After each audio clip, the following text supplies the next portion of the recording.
দুনিয়াব্যাপী বিস্তৃত সমাদৃত একটি মেহনত।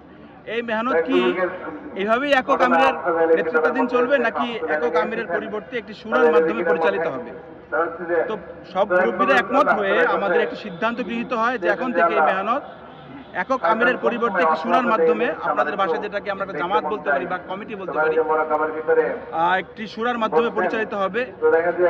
তো আলহামদুলিল্লাহ তখন থেকে স্টিল নাও এখন পর্যন্ত আমরা ওই মূল মেহনত শুরায়ে নিজামের অধীনে মেহনত করতেছি। নিজের ঈমান ঠিক করার জন্য আসছি, আল্লাহকে ভালোবাসার জন্য আসছি, নবীকে ভালোবাসার জন্য আসছি। এখানে আল্লাহ পাক রব্বের আলামিন, এখানে দিন শিখার জন্য আসছি। এই মজমা সাধারণ কোনো মানুষ আসতে পারে না, যারা সফরে মাত্র বের হবে ওনারাই আসতে পারে, আর যারা 4 মাস সময় লাগাইছে তাদের জন্য এই মজমা।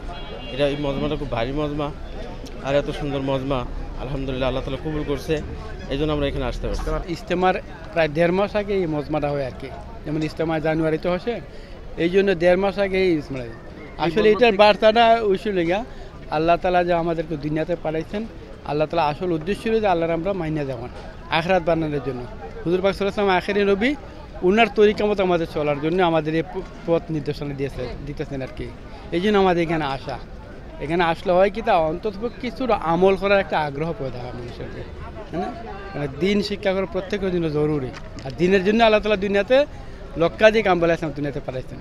এই জন্য আমাদের এখানে জমা হওয়া আর কি।